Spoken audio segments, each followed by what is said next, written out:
Fail అయిన పిల్లలకి చెప్తున్నా, ఏం భయపడొద్దురా. నేను 7th 2 సార్లు, దేవునికి స్తోత్రం. నువ్వు 10th మళ్ళీ 10th, నేను 7th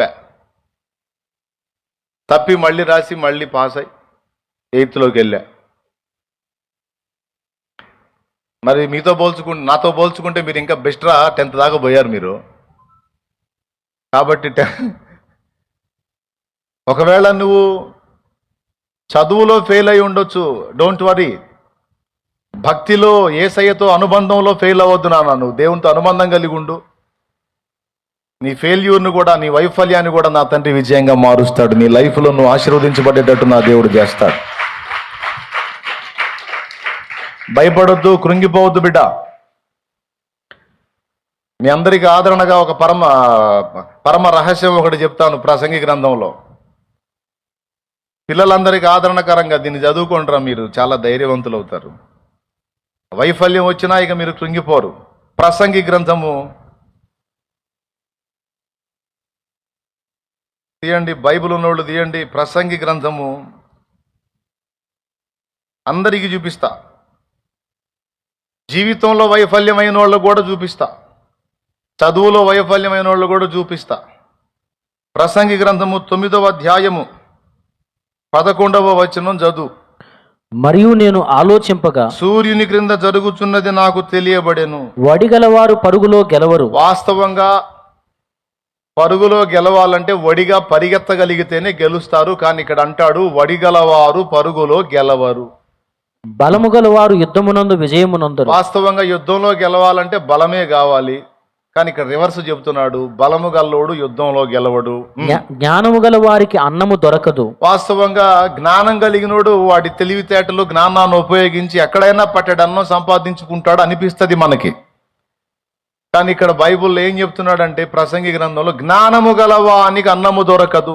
బుద్ధిమంతుల వలన ఐశ్వర్యము కలుగదు. కొంతమంది మంచి బుద్ధిమంతులై ఉంటారు, కానీ వాళ్ళు దరిద్రులుగా ఉంటారు. తెలివిగల వారికి అనుగ్రహము దొరకదు.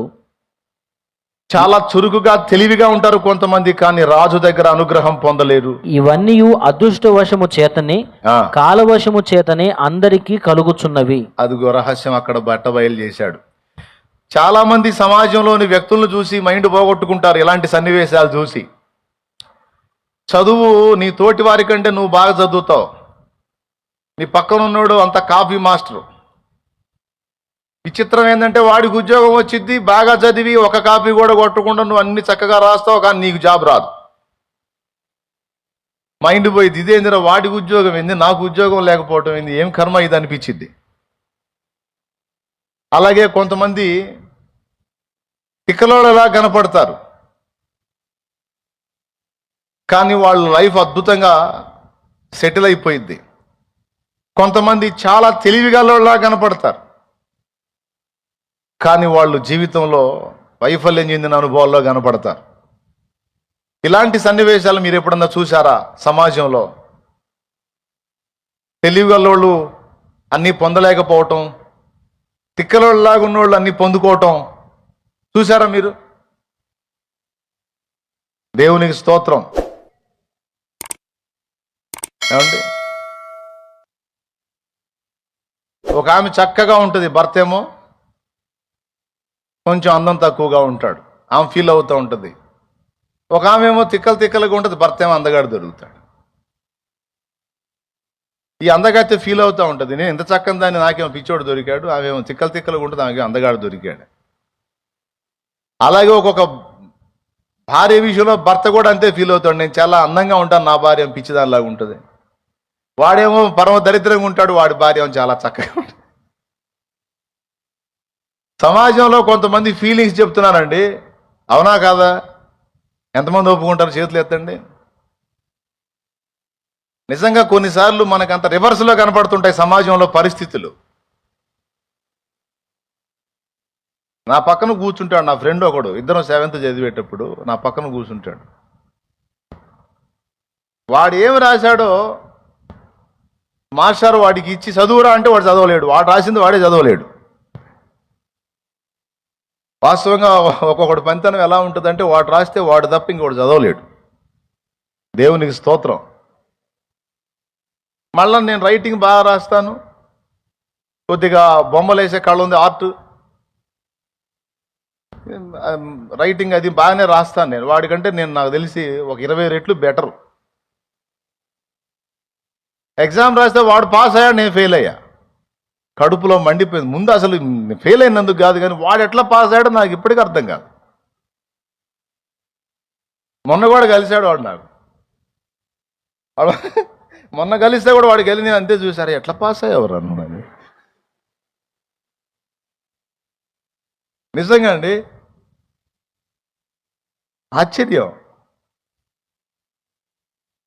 వాడు పాస్ అయితే నేను ఫస్ట్ క్లాస్లో పాస్ అవ్వాలి అసలు, కానీ నేను ఫెయిల్. అప్పుడు నాకు ప్రసంగి 9 తెలియదుగా.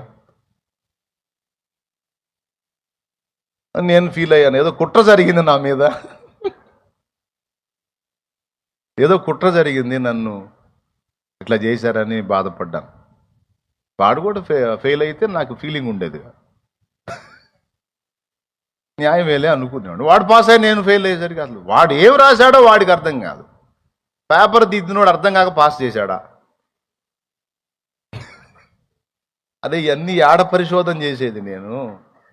ఇంత రిస్క్ చేసి రాశాడంటే ఇందులో అసలు రైట్ ఆన్సరో రాంగ్ ఆన్సరో క్లారిటీ లేదు నాకు. రైట్ ఆన్సరో రాంగ్ ఆన్సరో తెలుసుకోవాలంటే ముందు అసలు వీడు ఏం రాశాడో అర్థం కావట్లేదు నాకు. వాడినే పట్టుకు రావాలి, వాడు ఆడున్నాడో తెలియదు. ఇంత కష్టపడి రాశాడంటే వాడు పాపం ఇంత రిస్క్ చేసి రాశాడంటే రైటే రాసి ఉంటాడని రైట్లు కొట్టుంటాడు. నేను అందంగా అర్థమయ్యేటట్టు రాశాను కాబట్టి అందులో తప్పులు దొరికినాయి, ఫెయిల్ చేసి ఉంటాడు. ఏమండి, కొంతమంది ఎగ్జామ్స్లో పోయి శుభ్రంగా ఎక్కడెక్కడ స్టోరీస్ అన్నీ రాసుకుంటూ ఉంటారు, బాగా నిశ్చయంగా అనుమానం లేకుండా పేరాలు నింపుతూ ఉంటారు. కొంతమంది నేను చేసిన ప్రసంగాలు కూడా రాసి వస్తారు. వాళ్ళే చెప్పారు నాకు, నువ్వు చెప్పావు కదా నా టాపిక్, అదే రాసి వచ్చాను. దేవునికి స్తోత్రం. పిల్లలు భయపడకండి నాన్న, భయపడకండి. చదువులో ఫెయిల్ అయిన యేసుక్రీస్తునందు నేను ఉన్నందున, పరిశుద్ధ బైబిల్ గ్రంథం చదివినందున, దేవుని వాక్యాన్ని గుండెల్లో నింపుకున్నందున, ఆత్మీయ జీవితంలోనూ భౌతిక జీవితంలోనూ నేను పాస్ అయ్యేటట్టు నా యేసయ్య చేశాడు తన వాక్కు ద్వారా.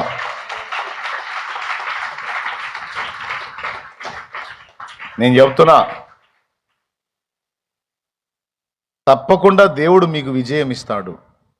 మళ్ళా ప్రయత్నిద్దురు కానీ, అంతేగాని సావులు బతుకులు అనవాకండి, ఇంకొక రకంగా ఫీల్ అవ్వకండి బాబు. ఆడపిల్లలు మగపిల్లలు అందరికీ చెప్తున్నా,